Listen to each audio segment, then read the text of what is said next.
En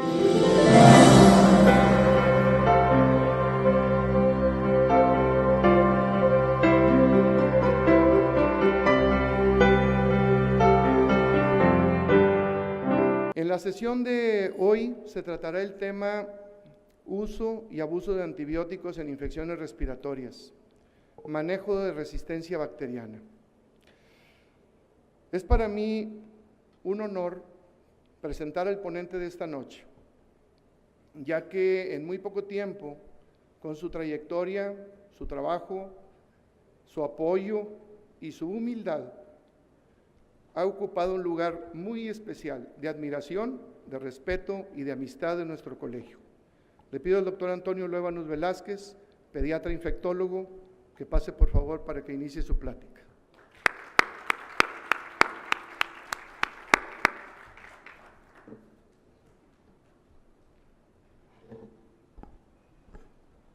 Muchas gracias, Juan.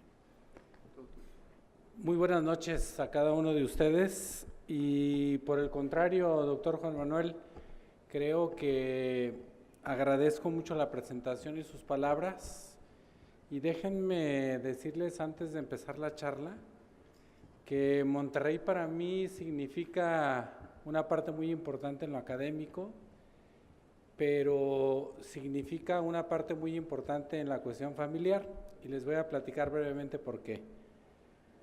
Cuando yo asistí por primera vez a un congreso de infectología en el área de adultos, porque antes, a pesar de que había infectología pediátrica, en el hospital donde me formé como residente, pues era más asiduos asistir a infectología de adultos. Y justamente donde hoy me hospedaron fue el primer hotel donde yo llegué, y el primer congreso. No tengo a ciencia cierta si fue en algún hotel o fue aquí en este centro, pero recuerdo con mucho afecto al doctor Corando Sainz y una fotografía que no alcancé a subir a la presentación del doctor Carlos Dillman hace muchos años, y para nosotros como residentes eran un referente importante en la infectología y lo siguen siendo. Y segundo, en mi familia, pues obviamente tengo un hijo de 30, una de 25 y una de 23, y Plaza Sésamo era un programa que no se perdían. Y pues vinieron a conocer a Plaza Sésamo los personajes. Entonces, cuando vengo a Monterrey, la primera expresión que dicen es qué bueno que vas, y siempre hacen un recorrido de lo que gracias a esos congresos pude extender a la familia para traerlos aquí.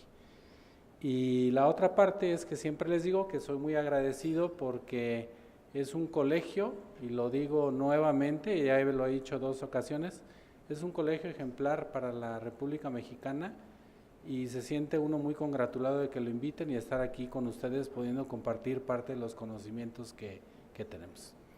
Bien, y si me permiten voy a dar paso a la charla, y esta charla en especial me gusta mucho compartirla porque más que nada es un momento de reflexión de qué es lo que estamos haciendo como médicos, qué armamentos tenemos para poder hacer una buena prescripción de los antibióticos, y al final hablaré de un antibiótico que yo lo conocí hace 15 años y que por alguna razón dejó de estar en el mercado y que ahora tenemos oportunidad de tenerlo.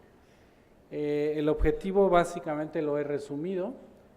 Haremos un repaso muy breve de algunas bases moleculares de lo que es la resistencia bacteriana, sin que esto sea una charla exclusiva de resistencia bacteriana, pero sí destacando 2 o 3 mecanismos importantes. Y una reflexión que espero la podamos compartir al respecto de qué tanto pasa con los antibióticos, qué pasa con las bacterias y qué tenemos nosotros en el armamento y en nuestro bagaje de antibióticos de prescripción y qué podemos hacer. Obviamente, si nos queremos remontar a algunos datos históricos, pues bueno, como las bacterias han subsistido y vivido a lo largo de millones de años, así como el hombre, creo que sería imposible imaginarnos que no podamos vivir con algunas bacterias o que ellas puedan vivir sin nosotros. Pero sin embargo, bueno, hay algunas bacterias que ocasionan enfermedades y como tal, pues estas enfermedades recibían algunos tratamientos, por supuesto, en cada época de acuerdo a lo que tenían disponible, y aquí se utilizaban algunos extractos de plantas y algunos cuestiones de hongos que se crecían en algunos quesos. Muchos de ellos todavía son utilizados para la producción de algunos muy buenos quesos. Pero más o menos en 1909, Paul Ehrlich anunció la eficacia del Salvarsan, un medicamento que curaba la sífilis. Y entonces se remonta uno a lo que tuvo que ver también con la penicilina, Alexander Fleming, y que después este personaje, Paul Ehrlich, recibió justamente el premio Nobel por este descubrimiento de la penicilina.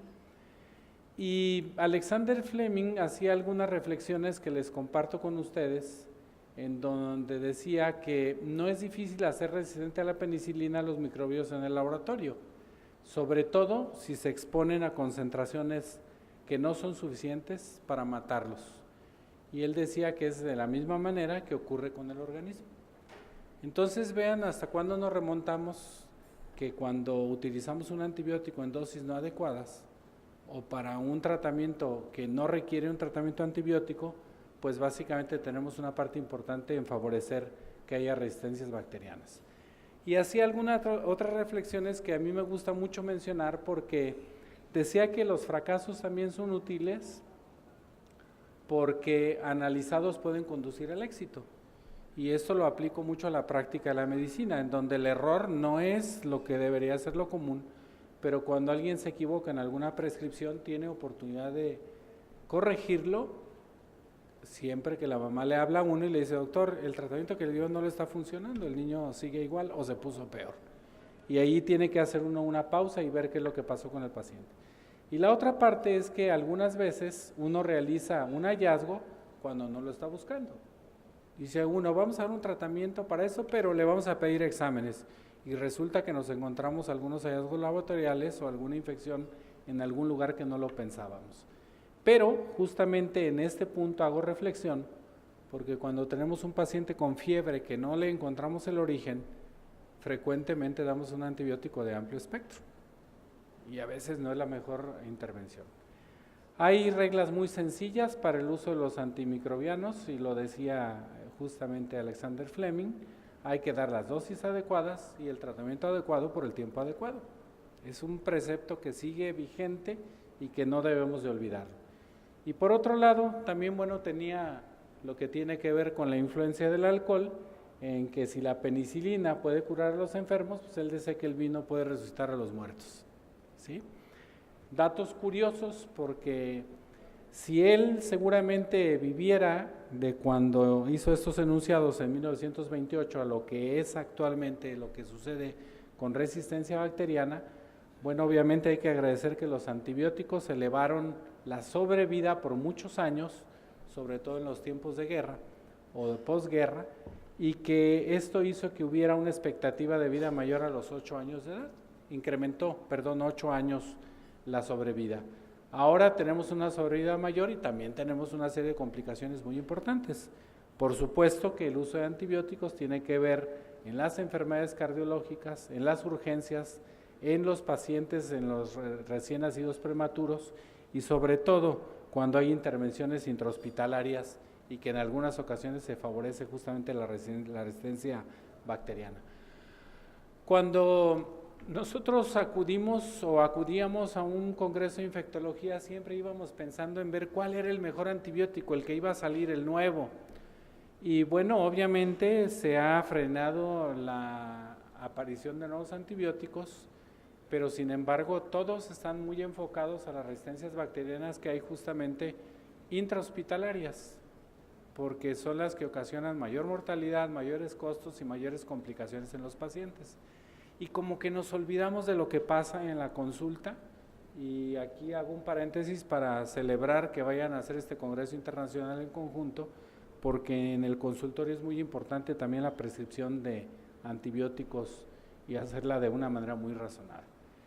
La otra parte es que cuando se hace un análisis general y de lo que pasa en México, pues la campaña de uso prudente de antibióticos sigue siendo una prioridad de la OMS y a nivel mundial la difusión de algunos pósters que nos ayudan a que nosotros tengamos reflexiones sobre lo que estamos haciendo con la prescripción de los mismos y con el uso de ellos fuera de la utilización que tienen en el ámbito médico.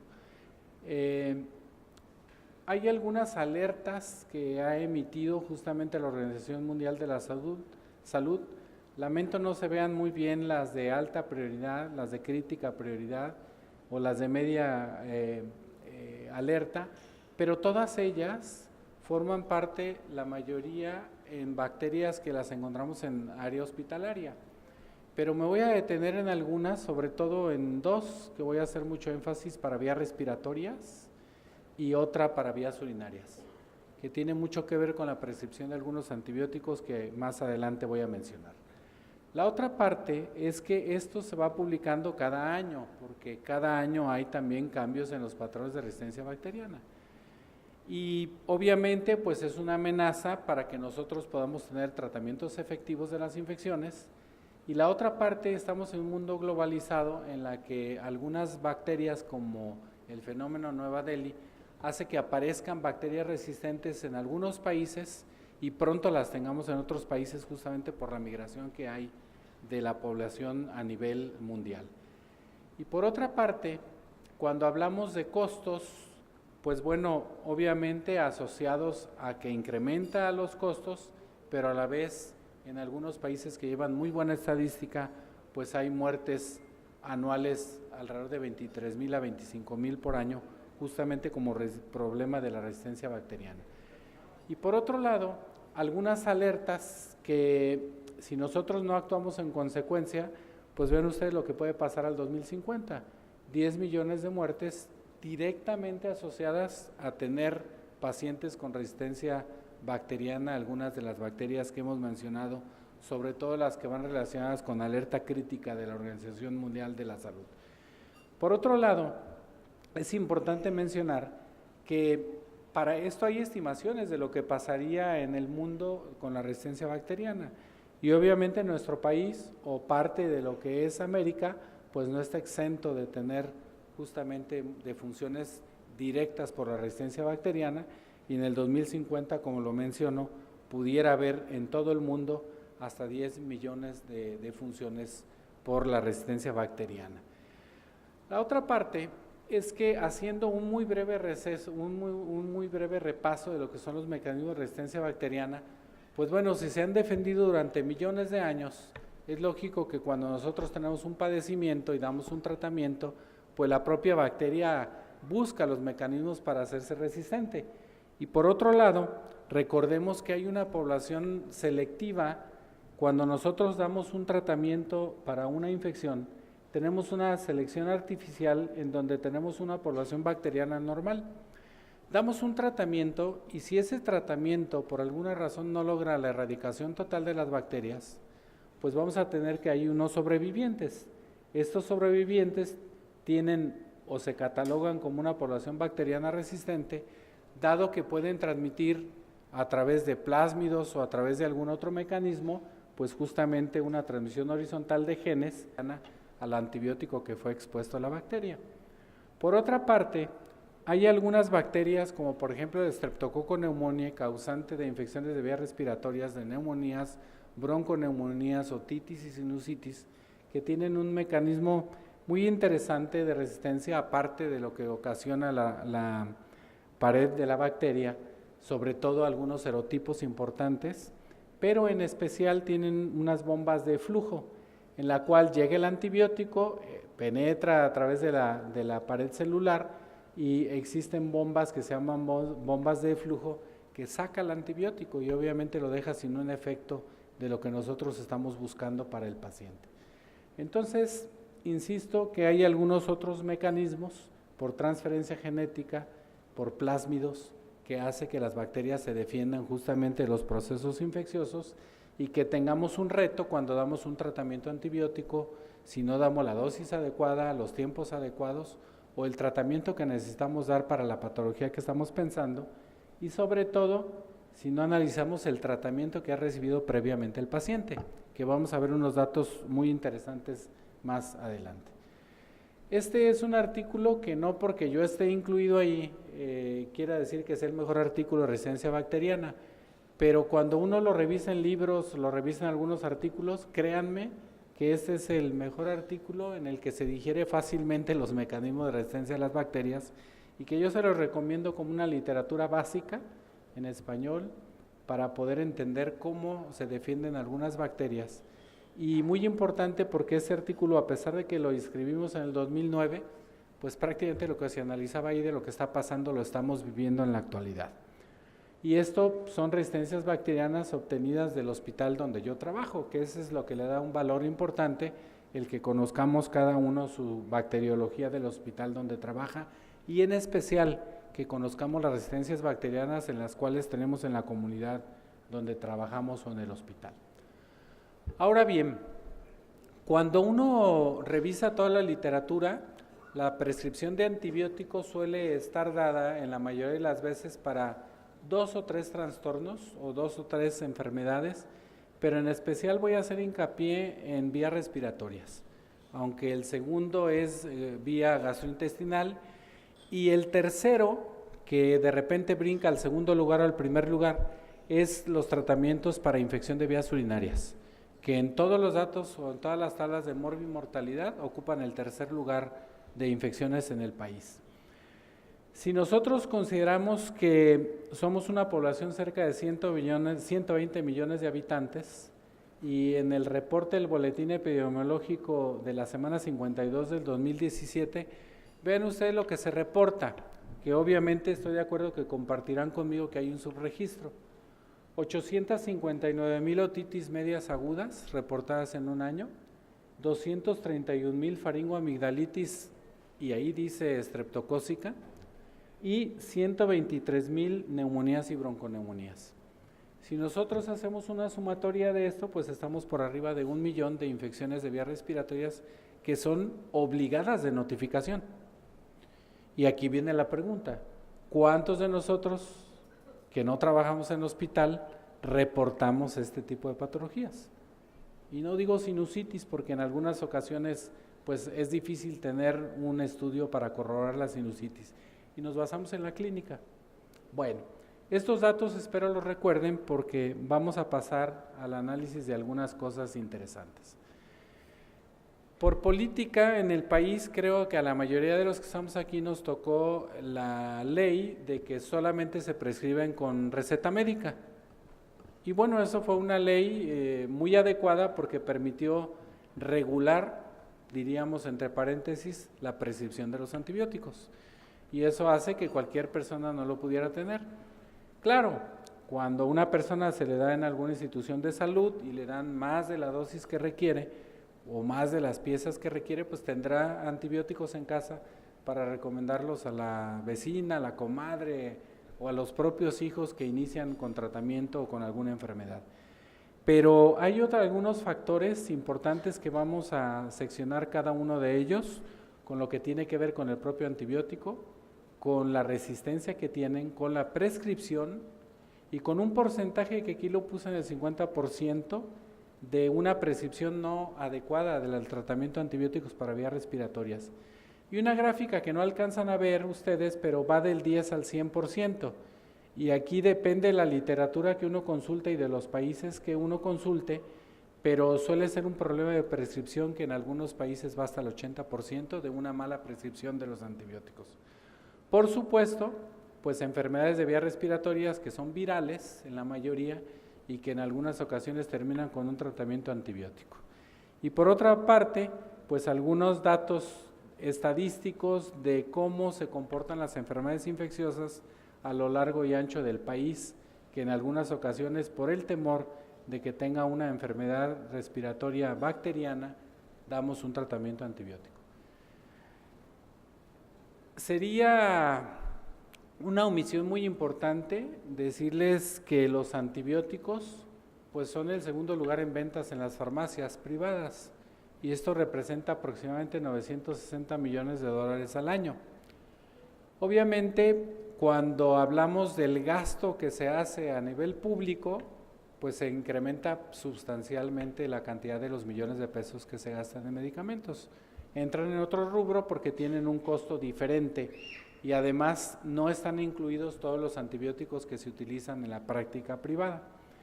Pero vean ustedes, en algunos estudios, como el que voy a presentar, hecho por mexicanos, en el país, 50% de lo que encontraron ellos son para tratamiento de infecciones respiratorias agudas, y en el 2005, según los datos del estudio que encontramos aquí, se expedían sin prescripción médica. Esto fue lo que determinó que como una política, bueno, se pidiera que hubiera una receta médica de por medio para que hubiera ciertamente control sobre este 40%. Los datos más interesantes, bueno, y aquí una fotografía, perdón que le corté el cuello a nuestro amigo Abiel, pero nosotros venimos insistiendo desde hace muchos años, y es tema recurrente en los congresos que organizamos, el adecuado manejo y control de antibióticos para evitar la resistencia bacteriana. Y cuando hablamos de uso racional de antibióticos, me brinco a algunas cosas que tenemos que abordar aquí con ustedes. Primero, el uso juicioso de los antibióticos debe ser ajustado a criterios clínicos aceptados y respaldados científicamente. En este momento, quien llegue al consultorio a decirles a ustedes que tiene el mejor antibiótico que cura cualquier enfermedad infecciosa, está mintiendo.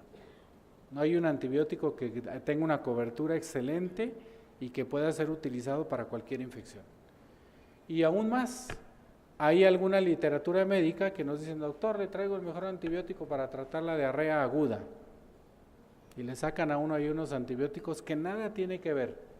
Haré mención a los aminoglucósidos, ¿sí? Y se lo dicen a uno y le enseñan la literatura. Bueno, eso hay que tener mucho cuidado y no creer siempre lo que nos dice la persona que nos está promocionando el medicamento. Cada uno creo que tiene su lugar y cada uno tiene su indicación. Esto es solamente para recordarles, por si alguno no tenía en mente esta norma oficial mexicana, fue del 2010, tratando de regular esta parte, pero bueno, también les voy a presentar algunas cosas que contrastan con esto. Cuando regresamos a los factores que afectan la resistencia, hay los propios del ambiente, los que tienen que ver con el fármaco, con el paciente, y obviamente dejo en último lugar, aunque a veces son los que más duelen, los que tienen que ver con el médico. Y en los ambientales tenemos siempre que tener en cuenta las multitudes de hacinamiento que hay con los pacientes que estamos interrogando, aún sea en lo privado. La facilidad del transporte facilita la diseminación, ya lo comentamos, por eso hay alertas epidemiológicas y vigilancia epidemiológica.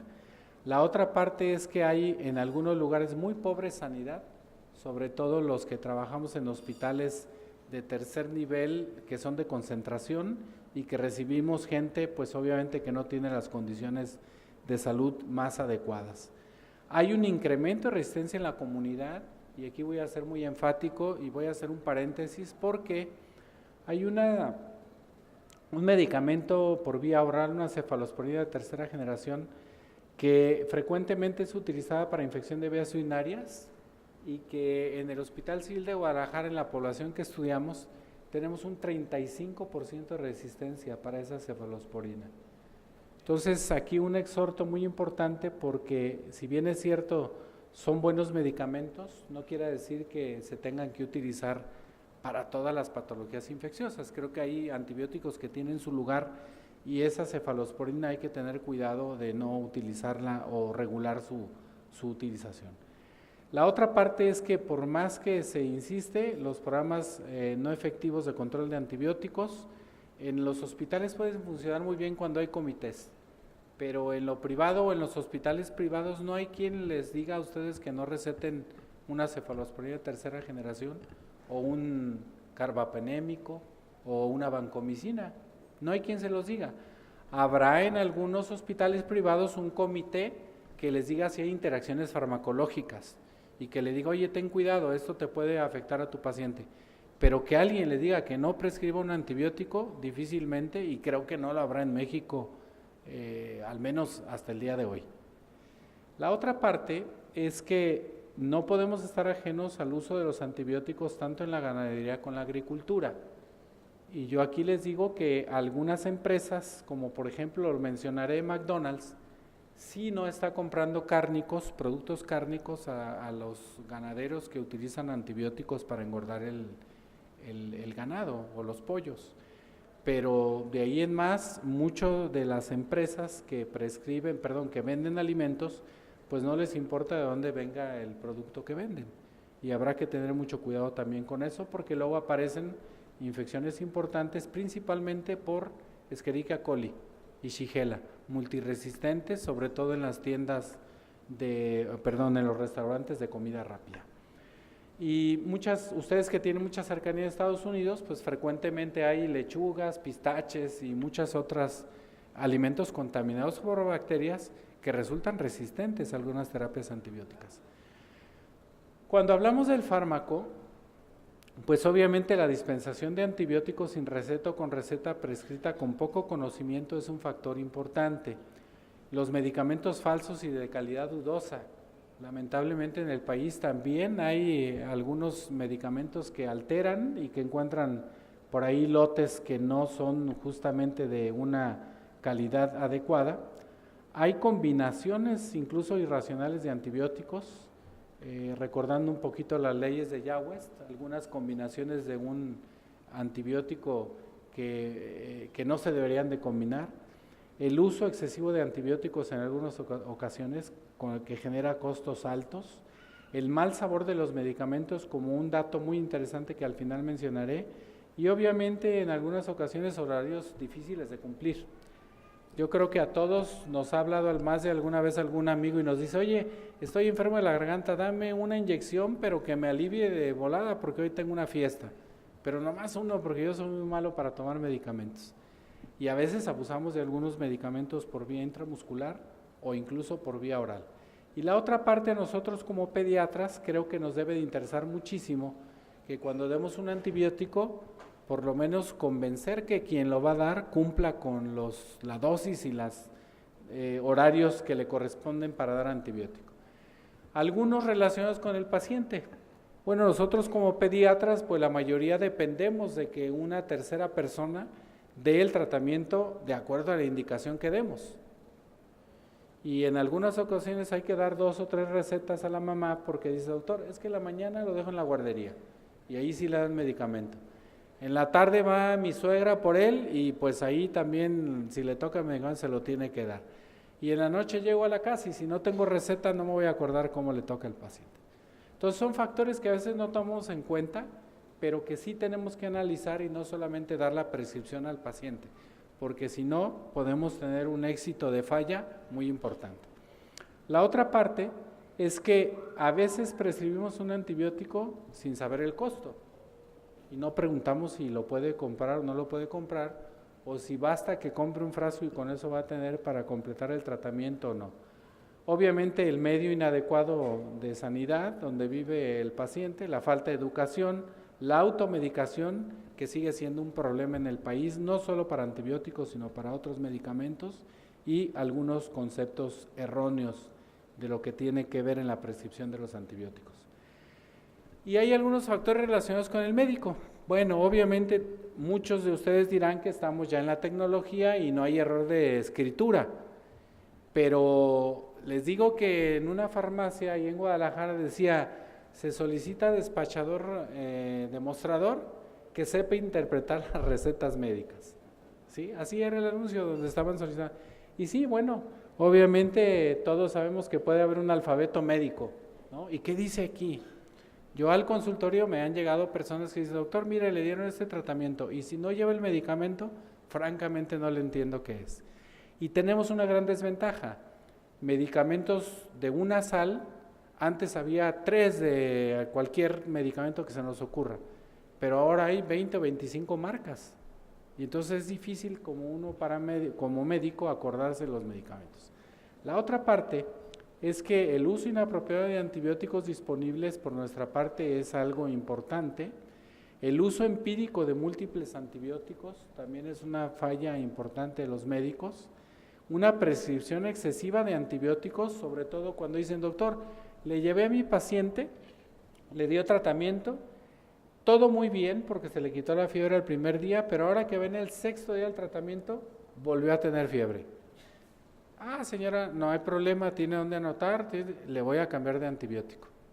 A veces sin ni siquiera preguntar si hay alguna otra cosa, o sin razonar Si el primer tratamiento que di tenía una enfermedad viral, le fue muy bien con el antibiótico, por supuesto, porque se iba a curar solo. Y estoy favoreciendo que aparezca alguna otra cosa en ese mismo paciente. Falta de actualización o entrenamiento, que esa es una parte que también tenemos que trabajar mucho en los congresos y hacer énfasis en la prescripción de los mismos. Y la otra parte, no darle indicaciones adecuadas al paciente, o la mala escritura, como lo comenté.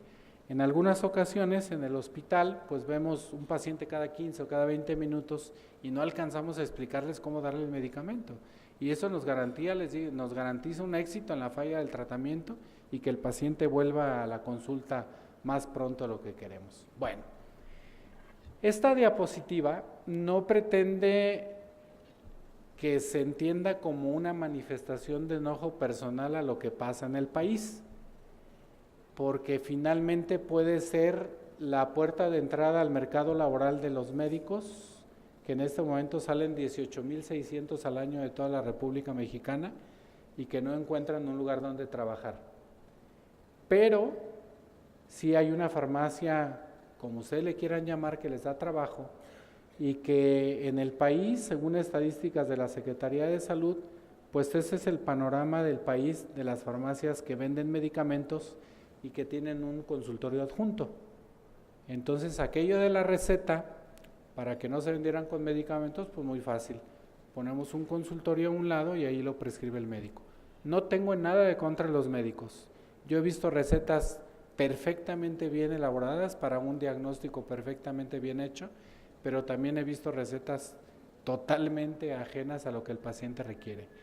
Y por otro lado, los que conocemos cómo funcionan estas farmacias, finalmente el médico lleva un porcentaje de ganancia de acuerdo a los medicamentos que recete. Entonces, finalmente hay un llamamiento a la ética profesional de solamente prescribir lo que se debe de prescribir.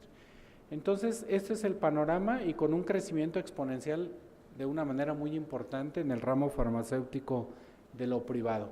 Por eso es que los datos de las farmacias en lo privado son muchísimo lo que venden de antibióticos. Y vean ustedes, algunas farmacias solamente, Farmacias Guadalajara, que a mucho orgullo lo digo, ya ahora hay en todo el país, pero en todo el país hay consultorios adjuntos, y vean el crecimiento exponencial que ha tenido, en especial farmacias de similares, en donde encontramos un antibiótico que cuesta de marca, no sé, 100 pesos, y ahí lo encontramos en 25 o 2 por 1 a 10 pesos.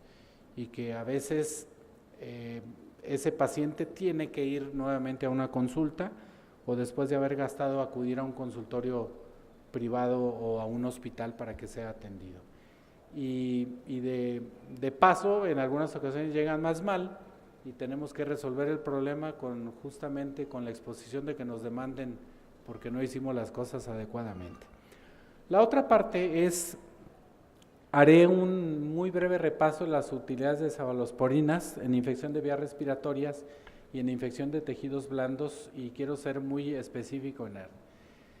Cuando nosotros seleccionamos un antibiótico tenemos que tener 4 puntos cardinales de los cuales no perdernos, así como los 4 acuerdos, ese libro y película muy interesante. Tenemos que conocer el antimicrobiano, tenemos que conocer el agente etiológico en el que estamos pensando para prescribir el antibiótico, tenemos que conocer el tipo de huésped, y muy especial cuando haya oportunidad los estudios de laboratorio que vamos a pedir. Yo les digo que si en todos los consultorios hubiera un streptotest, sería muy fácil hacer diagnóstico clínico y laboratorial de una faringoamigdalitis bacteriana. Para otros diagnósticos no tanto fácil, pero por lo menos ahí allanaríamos una gran cantidad de prescripción de antibióticos. Segundo, hay una clasificación de cefalosporinas que tiene con fines didácticos, pues de primera generación, segunda generación, tercera generación y cuarta generación. Y con fines didácticos, pues las de primera generación son muy buenas para gérmenes gram positivos, las de segundo también, con un poquito para los gram negativos, y las de tercera generación con un amplio o con un espectro mucho más amplio, pero no quiere decir que se puedan utilizar para todas las enfermedades, como lo vamos a ver a continuación.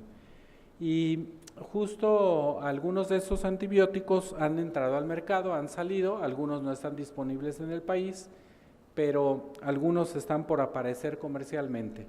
Y vamos a hablar justamente de algunas propiedades que tienen algunos de ellos, como en especial la cefalosporina cefdinir, que es el que nos ocupa.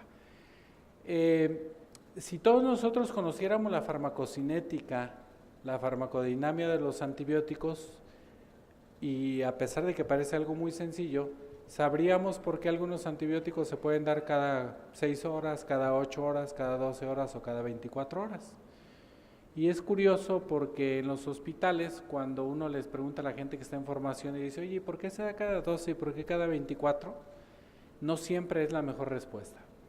Pero déjenme decirles que este antibiótico, cefdinir, tiene propiedades farmacocinéticas y farmacodinámicas que lo hacen muy interesante. Y que a 15 años de que salió la primera vez no acabo de encontrar por qué lo sacaron del mercado, porque es una buena alternativa para lo que vamos a ver a continuación. Antes de pasar a eso, los niños en edad preescolar, nosotros mismos lo decimos, tienen de 1 a 2 libras de bacterias, que es alrededor del 5% de su peso corporal, lo que forma el microbioma humano, y que obviamente cada vez adquiere mayor importancia la prescripción de antibióticos en el daño que podemos hacer al microbioma. Y puede haber una disbiosis, o ahora un término que está muy de boga que se llama patobiosis. Entonces, ese es otro razonamiento que tenemos que hacer cuando demos un antibiótico, pero en especial quiero referir que de la mayoría de los antibióticos, esta cefalosporina ha demostrado que disminuye las recaídas por 3 gérmenes más frecuentes que no tienen actividad contra flora nasofaríngea. Ese es un punto muy importante y luego voy a hacer nuevamente referencia a eso. El Streptococcus mitis, el sanguinis y los Peptostreptococcus anaerobios y Prevotella. Esta parte es importante porque si nosotros recordamos el microbioma, cada aparato y sistema tiene su propio microbioma. Y el que menos daña el del sistema respiratorio es justamente esta cefalosporina. La otra parte es que yo les digo que esta es la pregunta imprescindible. Dicen, oye, está bien, me estás hablando de las cefalosporinas, estás haciendo mucho hincapié en esta cefalosporina, ¿para qué la podemos utilizar? Y este es el espectro y lo pueden consultar ustedes en cualquier libro de antibiótico-terapia. Tiene un buen espectro para algunos gérmenes gram negativos, gram positivos, como estreptococos del grupo A, C y G, para Streptococcus pneumoniae, para Streptococcus pyogenes y para Staphylococcus aureus. Y un dato muy importante, incluidos los que producen beta-lactamasas. Esto ojalá no se les olvide porque vamos a ver a continuación algunos datos muy interesantes de beta-lactamasas. Y para gram negativos, pues tiene un muy buen espectro para Moraxella catarrhalis, Haemophilus influenza, Escherichia coli, Klebsiella, Haemophilus parainfluenza y Proteus mirabilis. Y voy a hacer una observación aquí y un paréntesis y voy a ser muy enfático.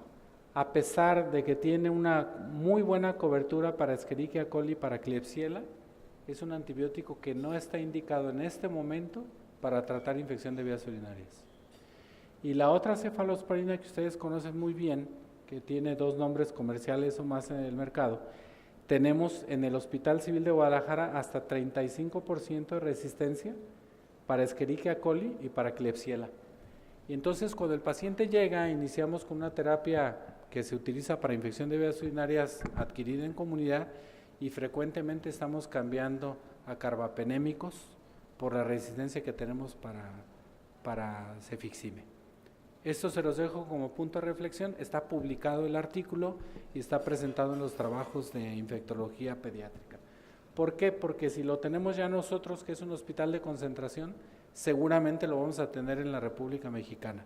No sé si ustedes conozcan sus patrones de resistencia bacteriana para infección de vías urinarias, pero ahí en el hospital los nefrólogos, los urólogos y los cirujanos, es así como la prescripción ya... y estamos tratando de abatir eso junto con ellos para tratar de dejar descansar ese antibiótico por vía oral. La otra parte es que cuando tenemos otitis media aguda y sinusitis, pues obviamente 3 de las bacterias que les acabo de mencionar son las que frecuentemente están involucradas en esta patología de vías respiratorias altas: Streptococcus pneumoniae, Haemophilus influenzae y Moraxella catarrhalis, cada una con porcentajes muy importantes.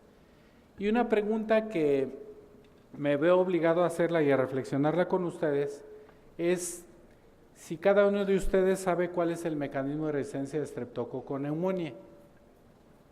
Y les voy a decir por qué hago esta reflexión. En CyberPets, que es justamente nacido de una idea del norte, pero que la tiene muy bien nuestro amigo Henry, me tocó ver una charla de resistencia bacteriana y la dio un chileno. Y decía la primera pregunta: ¿saben ustedes cuál es el mecanismo de resistencia del Streptococcus pneumoniae? Y ya ven que aparecen las gráficas ahí rápidamente, y entonces el 80% contestó que eran productores de beta-lactamasas. El doctor suelta una carcajada y dice: perfectamente contestaron lo que quería que me contestaran, no saben de resistencia bacteriana. Streptococcus pneumoniae no es productor de beta-lactamasas. ¿Sí? Y de ahí se deriva el que tengamos en mente qué terapia vamos a utilizar cuando pensemos en Streptococcus pneumoniae. Obviamente la vacunación ha cambiado mucho el espectro de esto, pero ha hecho que aparezcan algunos estreptococos resistentes a la penicilina. Haemophilus influenza, muy difícil de aislarlo, pero ese es el porcentaje en lo que hay, y Moraxella catarrhalis. La otra parte es que los puntos de inflexión para cefdivir, este es un artículo de revisión muy interesante, porque cuando uno quiere evitar las resistencias bacterianas, cuando uno da un tratamiento, lo que quiere es erradicar la bacteria del lugar donde estamos dando el tratamiento. Y si algo tenemos nosotros temor es de que tengamos un paciente de pequeña edad, antes del año de edad o los 2 años, que tenga una otitis media y que se nos haga recurrente. Entonces, comparado con otras cefalosporinas y con otros medicamentos, tiene un alto porcentaje de erradicación de líquido del oído medio. Esa es otra de las bondades que tiene este antibiótico. Les dejo ahí la referencia, la presentación ahí está en la computadora también para que la revisen, y revisen este artículo que me parece muy interesante, porque a largo plazo en el seguimiento de estos pacientes tuvo hasta 91% de erradicación para el Streptococcus pneumoniae. Entonces es un buen antibiótico. Más adelante voy a hacer referencia a lo que seguramente más de alguno está pensando. Oye, amoxicilina con ácido clavulánico, claro, tienes también su lugar y lo vamos a ver a continuación. La otra parte es que cuando vemos los patrones de sensibilidad y las concentraciones inhibitorias mínimas, cefdivir tiene una buena concentración tanto en oído medio como en senos paranasales.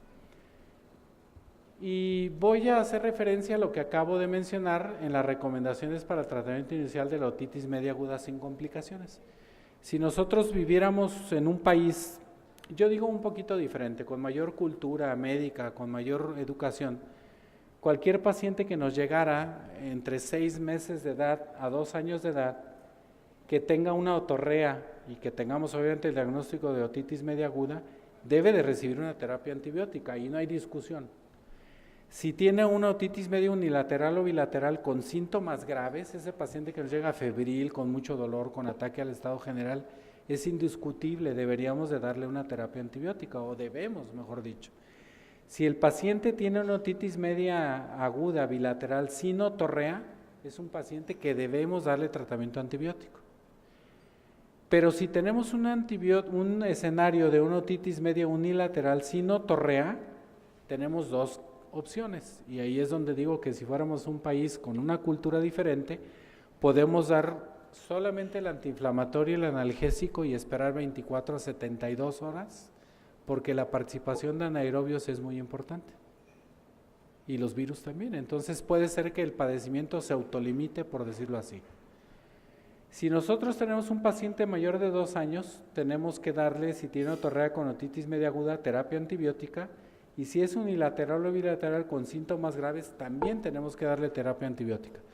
Pero en el árbol de decisiones, si no tiene otitis, si tiene otitis media aguda bilateral sin otorrea, igual podemos elegir el camino de dar analgésico y esperar. Y si es unilateral sin otorrea, también tenemos esa posibilidad. Aquí el riesgo lo tenemos que si no hacemos una buena anamnesis de lo que tiene el paciente, podemos correr el riesgo de no darle antibiótico y una de dos, o nos habla o cambia de pediatra, ¿sí? Y si no le damos antibiótico, pues se sale y a lo mejor va con el pediatra que le quede más cerca o una farmacia para que sí le den el antibiótico que ella quiere. La otra parte es que si este paciente hemos decidido dar terapia, pues tenemos que estar al pendiente de la evolución que tenga hacia la mejoría y no hacia la complicación. Ahora bien, en lo que tiene que ver con la prescripción de antibióticos para otitis media e incluso se puede extender un poco para sinusitis, quiero ser muy enfático en dos cosas. El tratamiento de primera elección sigue siendo amoxicilina a 80-90 miligramos por kilogramo por día en 2 dosis. Y cuando hacemos referencia al Streptococcus pneumoniae como agente causal, como no es productor de beta-lactamasas, no tenemos para qué dar un inhibidor de beta-lactamasas. Lo damos y pensamos que es una moraxella o un Haemophilus influenza, que hasta el 95% son productores de beta-lactamasas. Ahí es cuando tiene lugar. Entonces, esta parte es importante recomendarla. Y si nosotros tomamos en cuenta el no querer dañar la microbiota, en poder tener la utilidad de dar un antibiótico cada 12 o cada 24 horas, pues justamente las guías habla de cefnidir, darlo a 14 miligramos por kilogramo por día en una o dos dosis dividida para que tenga un buen efecto, sobre todo si tenemos un paciente que es alérgico a la penicilina, porque Streptococcus pneumoniae en este momento tiene resistencia hasta el 30% para macrólidos. Entonces no lo hace una buena alternativa, sobre todo si el paciente tiene cuadros recurrentes o ha recibido tratamiento previo. Y amoxicilina clavulanato a 90 miligramos por kilogramo por día, con 6.4 miligramos por kilo por día de clavulanato, con una proporción que ojalá no se les olvide, 14:1 en 2 dosis divididas. Esta parte es importante recomendarla porque si nosotros hiciéramos una encuesta muy rápida de cuáles son las contraindicaciones o efectos adversos del ácido clavulánico, no sé qué también nos iría, pero no es tan bondadoso como nos lo han enseñado durante mucho tiempo. Y aquí tenemos otras cefalosporinas como pudiera ser cepodoxima o ceftriaxona, siempre individualizando al paciente y no generalizándolo como tratamiento y con mucha discusión lo de 1 a 3 días, sobre todo por las recaídas y por las resistencias bacterianas o las otitis medias recurrentes. Y solamente para hacer un punto de reflexión, pues las presentaciones diferentes de amoxicilina con ácido clavulánico, vean de la recomendación que hay de la dosis que debe de tener, pues solamente tenemos la de 400 miligramos, que es la recomendación de 14:1. Entonces, en teoría, deberíamos de prescribir amoxicilina con ácido clavulánico y aparte completar la dosis que le corresponde de amoxicilina. Entonces yo les pregunto, ¿cuántos recetan ustedes amoxicilina con ácido clavulánico y aparte le complementan con amoxicilina? Yo recuerdo que la primera que llegó al hospital así la criticaron porque mira, el doctor no sabe, le dio 2 veces amoxicilina, ¿sí? Bueno, pues es solamente haciendo la prescripción de las recomendaciones que debe tener la concentración de ácido clavulánico en el antibiótico. En la Academia Americana de Pediatría, cuando es al respecto de los tratamientos antibióticos para otitis media, ya sea inicial o tardío, pues obviamente el cefnidir es probable que sea un buen tratamiento en infecciones, como lo mencioné, resistentes a algunos organismos, y amoxicilina clavulanato en niños incapaces de tomar penicilina o amoxicilina, cefnidir también sería una buena alternativa. Pero una más, si tenemos un paciente que ya recibió amoxicilina con ácido clavulánico, el siguiente tratamiento debería ser cefnidir, de acuerdo a las guías de la Academia Americana y con muy buenos resultados. Yo lo he hecho y me ha ido bastante bien, sobre todo en los pacientes que tienen otitis recurrente, y he logrado que los pacientes por lo menos no se enfermen en 6 o 12 meses consecutivos para tener SMA. Y esto es muy sencillo de explicar cuando lo comparamos con algunas otras cefalosporinas, que también está la referencia bibliográfica, pues cuando tenemos altas concentraciones o bajas concentraciones en el lugar que queremos, por el tiempo que queremos, Cefnidir está en un muy buen lugar comparado con otras cefalosporinas que es de mucho mayor uso en el mercado. La dosis de Cefnidir son 14 miligramos por kilo por día en niños, 600 miligramos por día en adultos. Obviamente esto es por aquello de que luego la mamá dice, doctor, yo también ando muy mal, no me quiere recetar. Bueno, no es lo mejor, pero pues si ya podemos tenerlo ahí y garantizar el mejor tratamiento de éxito, pues sería también recomendarlo en adultos, o la aplicación que tiene en niños de 12 años que pesan exactamente como adultos, por la cuestión del sobrepeso.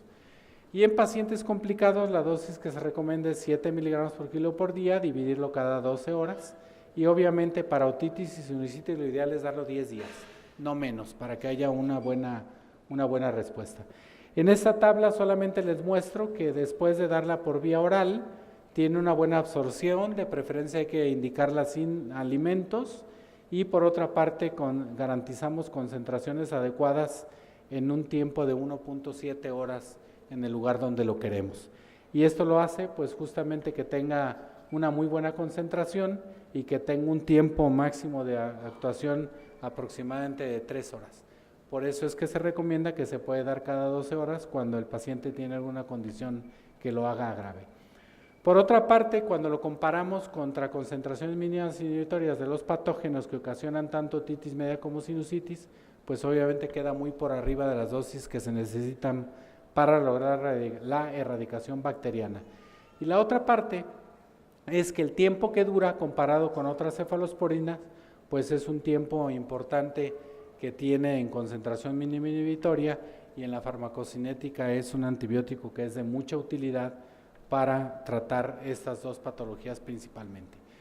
Este artículo, perdón que no se vea bien, pero es un artículo donde hace énfasis que esta cefalosporina no es adecuada para utilizarla en vías urinarias por el momento, hasta que no haya estudios que así lo sugieran, pero a su vez hace referencia a que es un muy buen antibiótico con una muy buena respuesta para infección de tejidos blandos en los pacientes por la cobertura que tiene tanto para estafilococo como para estreptococo.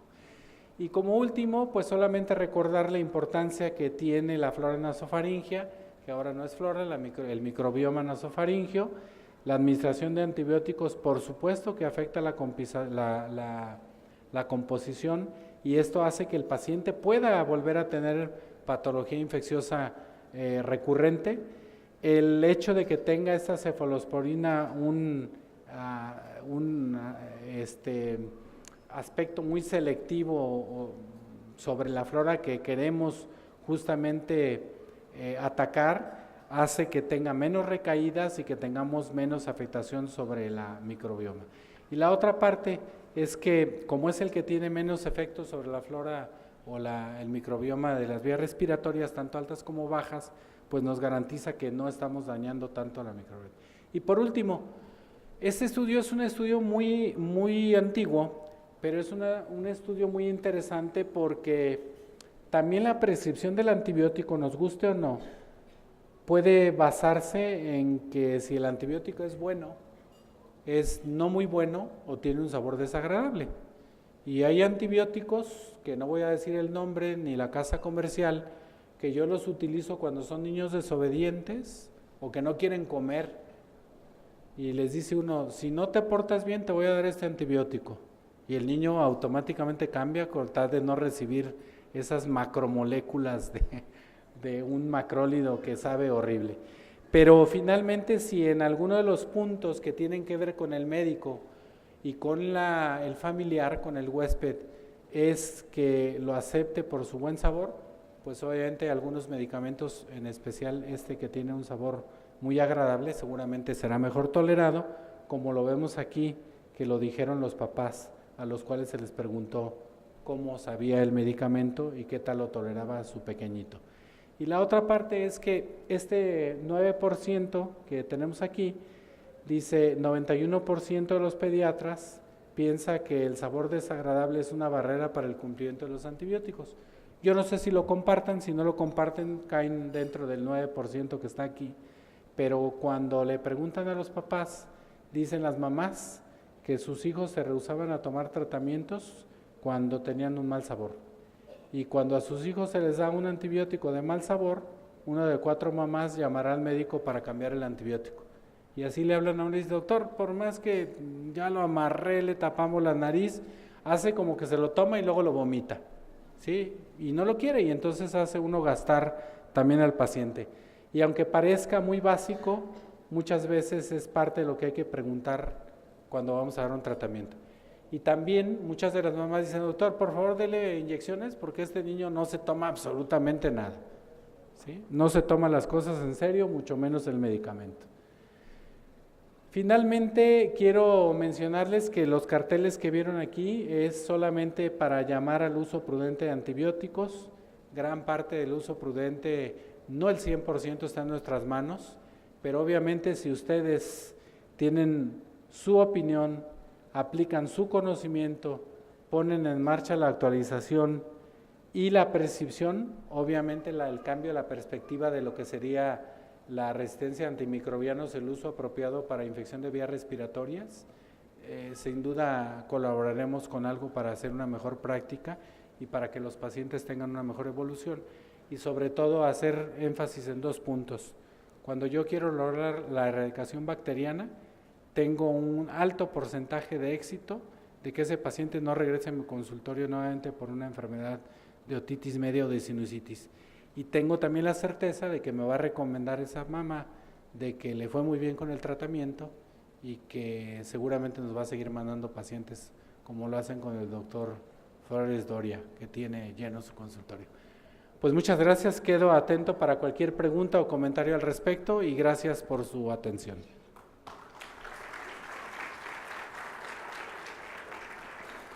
Bueno, y los esperamos en Chihuahua, les hemos dado por ahí a la entrada unos folletos. El Congreso de Infectología va a ser en Chihuahua a finales de noviembre, 1 de diciembre. Para ustedes que están acostumbrados al frío, caigan al mismo clima ahí en Chihuahua. Y por otra parte, lo he comentado, hay algunas becas que el doctor les dirá cuál es el mecanismo, solamente de inscripción, no podemos ofrecer más, pero con todo gusto quien se las gane será bienvenido a Chihuahua. Muchas gracias.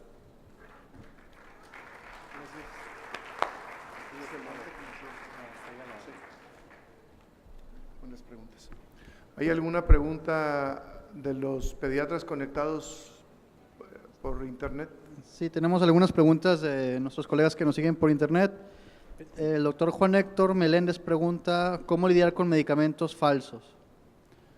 Bueno, es algo, primero un saludo a Héctor, justamente él me anticipó antier que iba a estar en Monterrey y le comento que los medicamentos falsos lo ideal es pedirle a la gente que los compre en una farmacia que sea por lo menos de cadena comercial y segundo, creo que ese es un trabajo de los laboratorios, ellos hacen monitoreo justamente de los lotes de medicamentos y tercero, pues bueno, afortunadamente algunos medicamentos que han principalmente falsificados son los de cardiología y algunas vacunas, que es donde hay que tener mucho cuidado con el lote de vacunas.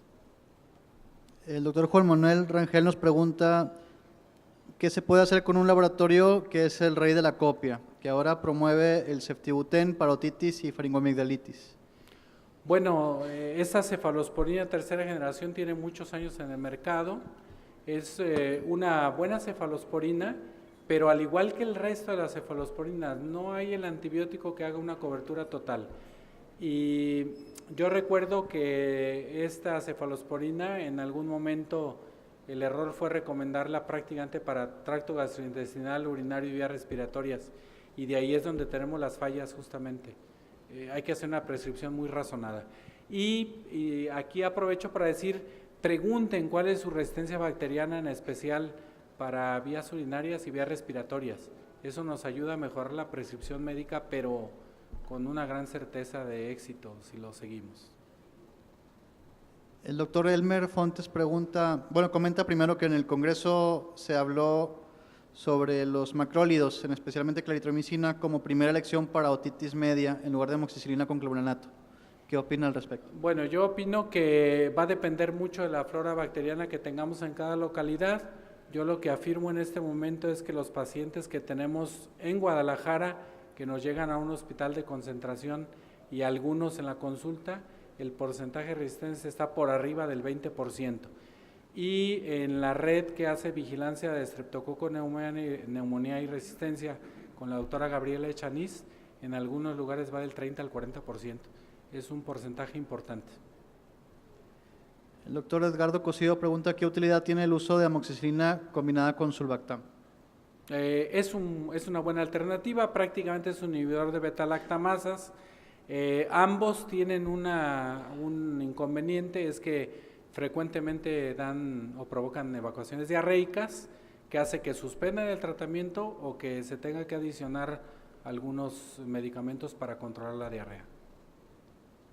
La doctora Liliana Flores pregunta sobre las opciones del tratamiento para otitis media aguda recurrente en pacientes de guardería que son alérgicos a cefalosporinas. Una parte importante, doctora, es poderle hacer cultivos a ese paciente. La mejor manera de tratar al paciente con otitis media recurrente es teniendo los cultivos para tener la bacteriología y poderle dar el tratamiento más adecuado. Ahí no puedo decir cuál porque vamos muy sobre terapia dirigida a lo que tiene el paciente. La doctora Estela Zamudio pregunta qué opina acerca de dar probióticos en conjunto con la antibioticoterapia. Excelente, es una alternativa que cada vez va ganando más espacio y que incluso nosotros promovemos que se debe de empezar a utilizar en pacientes que reciben terapia de amplio espectro en hospitales. La doctora Nelly Treviño pregunta sobre si se recomienda dar antibióticos genéricos. Híjole, es una pregunta que no me atrevo a contestar porque finalmente si la biodisponibilidad para que lo aceptaran en los genéricos es la adecuada, pues eso es una norma regulatoria. Yo en lo personal, cuando el paciente puede comprar el antibiótico al que le tengo confianza, es el que receto. Si no, pues bueno, ya también se les dice cuál es el riesgo. Lo que sí puedo decirles es que de los similares, no. Eso sí. La doctora Rosila Espinosa pregunta qué opciones tenemos cuando hay poca respuesta al tratamiento conocido. Replanteando la pregunta, si el paciente tiene infección de vías respiratorias y en 72 horas no responde y no hay cultivo previo, nosotros utilizamos en infectología un término que se llama escalar antibiótico. Tiene uno que ampliar el espectro del antibiótico que está dando uno. Pero creo que en este tipo de pacientes que no responde hay que ver qué es lo que está pasando, porque muy frecuentemente no se dan las dosis adecuadas, que eso es lo que hay que revisar, ni los tiempos adecuados ni los intervalos adecuados. No es nada raro que las dosis de amoxicilina queden muy por abajo de lo que normalmente se recomienda. Esa es la falla casi principal, porque lo adecúan más bien a la prescripción, no por dosis. Y todos los pediatras estamos acostumbrados a darlo por dosis por kilogramo de peso, que hace la diferencia en la prescripción. Muchas preguntas ahora por internet. Del público asistente, ¿hay alguna pregunta que quieran hacerle al doctor Antonio? Anímense. Si no, voy a estar. Tenemos tiempo para otras 25. El que no pregunte no se sirve la cena. Sí. Bueno, pues les agradezco mucho y le agradezco al doctor Antonio Luébanos el habernos ilustrado con este tema tan controversial. Quiero entregar un reconocimiento por su participación a nombre del Colegio de Pediatría de Nuevo León, con mucho afecto y con mucho respeto. Muchas gracias. Gracias. Muchas gracias y en verdad se los digo de corazón, me siento muy congratulado de que me hayan invitado y así como vengo me los llevo en el corazón. Muchas gracias. Gracias.